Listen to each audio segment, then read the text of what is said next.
नमस्कार। क्या कभी ऐसा होता है कि रात में नींद आंखों से कोसों दूर रहती है या फिर बार बार टूट जाती है? देखिए, अगर ऐसा है तो ये जानना जरूरी है कि ये सिर्फ आपके साथ नहीं हो रहा है। आज हम बात करेंगे अनिद्रा यानी इंसोम्निया की, एक ऐसी समस्या जो बहुत आम है पर उतनी ही गंभीर भी। सवाल बहुत सीधा सा है, क्या बिस्तर पे जाने के बाद घंटों तक बस करवटें बदलते रहते हैं या फिर रात में बार बार आंख खुल जाती है? अगर इसका जवाब हाँ में है तो ये समझना बहुत जरूरी है कि इसके पीछे आखिर चल क्या रहा है।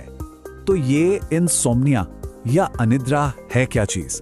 असल में ये एक स्लीप डिसऑर्डर है, मतलब नींद से जुड़ी एक बीमारी। इसका सीधा सा मतलब ये है कि किसी इंसान को सोने में या फिर सोए रहने में या यूं कहें कि एक अच्छी गहरी नींद लेने में लगातार परेशानी हो रही है।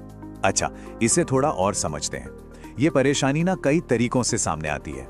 हो सकता है कि बिस्तर पर लेटने के घंटों बाद तक नींद ही ना आए, या फिर अगर नींद आ भी गई तो वो कच्ची पक्की सी रहती है, बार बार टूटती रहती है। कुछ लोगों के साथ ऐसा होता है कि उनकी आंख सुबह जरूरत से बहुत पहले खुल जाती है, और सबसे बड़ी पहचान, पूरी रात सोने के बाद भी सुबह उठकर थकान महसूस होना। यहाँ एक बहुत जरूरी बात है समझने वाली। अगर ये नींद की दिक्कत हफ्ते में 3 दिन से ज्यादा हो रही हो और ये सिलसिला 3 महीने से भी ज्यादा खिंच जाए तो डॉक्टर इसे क्रॉनिक इंसोम्निया का नाम देते हैं। मतलब ये सिर्फ 1-2 रात की खराब नींद नहीं है, बल्कि एक गंभीर मेडिकल कंडीशन बन चुकी है। तो चलिए अब जरा इसके लक्षणों और कारणों की तह तक चलते हैं। ये जानना बहुत जरूरी है कि आखिर वो कौन सी वजह हैं जो हमारी नींद चुरा रही हैं। देखिए, इंसोम्निया का असर सिर्फ रात तक नहीं रहता, ये हमारे पूरे दिन पर भारी पड़ता है। सुबह उठने पर ताजगी की जगह थकान होती है। दिन में काम करते करते नींद के झोंके आते हैं। स्वभाव में एक अजीब सा चिड़चिड़ापन घुल जाता है और किसी भी काम पर ध्यान लगाना, मतलब फोकस करना, पहाड़ जैसा मुश्किल लगने लगता है। ये सब उसी एक अधूरी रात का नतीजा होता है। तो आखिर इसकी जड़ क्या है? इंसोम्निया के कारणों को ना हम मोटे तौर पर 3 हिस्सों में बांट सकते हैं। पहले हैं मनोवैज्ञानिक कारण, जैसे कि तनाव, घबराहट या डिप्रेशन। फिर आते हैं कुछ मेडिकल कारण, मान लीजिए थायराइड की कोई समस्या है या शरीर में कोई पुराना दर्द है।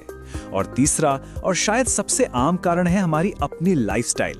देर रात तक मोबाइल पर लगे रहना या बहुत ज्यादा चाय कॉफी पीना भी एक बहुत बड़ी वजह बन जाता है।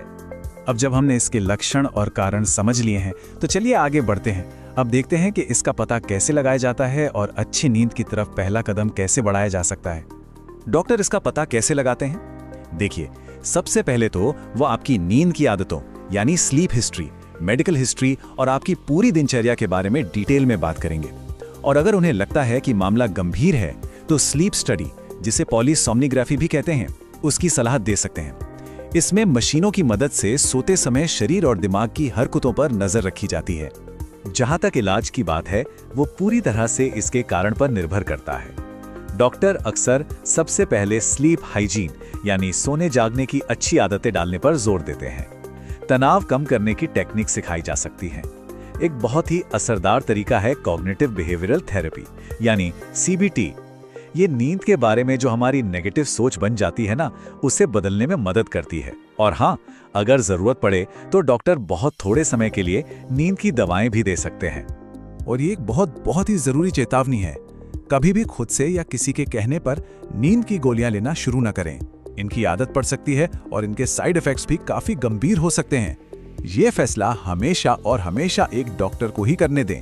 तो अब आते हैं कुछ आसान और नेचुरल तरीकों पर, जिन्हें अपनाकर हम अपनी नींद की क्वालिटी को काफी बेहतर बना सकते हैं। यकीन मानिए, ये छोटी छोटी आदतें बहुत बड़ा बदलाव ला सकती हैं। तो ये हैं बेहतर नींद के लिए 5 आसान से कदम, जिन्हें आज से ही शुरू किया जा सकता है। पहला, एक रेगुलर स्लीप शेड्यूल बनाइए, मतलब सोने और जागने का टाइम फिक्स कर लीजिए। इससे शरीर की बायोलॉजिकल क्लॉक सेट हो जाती है। दूसरा, अपने बेडरूम को एक गुफा की तरह बनाइए, बिल्कुल अंधेरा और शांत। तीसरा, सोने से कम 1 घंटे पहले अपने फोन स्क्रीन को गुड नाइट बोल दीजिए। उनकी नीली रोशनी नींद की दुश्मन है। चौथा, शाम के बाद चाय कॉफी से परहेज करें। और पांचवा, दिन में हल्की फुल्की कसरत जरूर करें, इससे रात में अच्छी नींद आती है।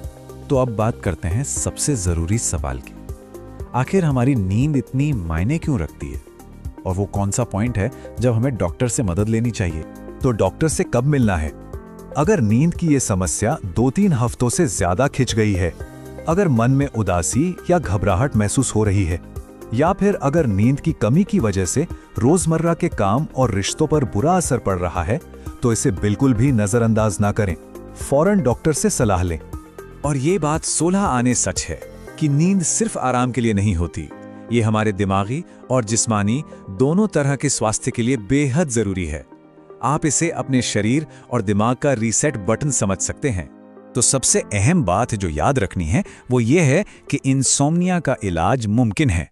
ये कोई ऐसी चीज नहीं है जिसके साथ हमें जीना ही पड़ेगा। सही डॉक्टरी सलाह और अपनी जीवन शैली में कुछ छोटे छोटे बदलाव करके एक अच्छी और गहरी नींद दोबारा हासिल की जा सकती है। अपनी नींद को प्राथमिकता दीजिए, क्योंकि ये आपके अच्छे स्वास्थ्य की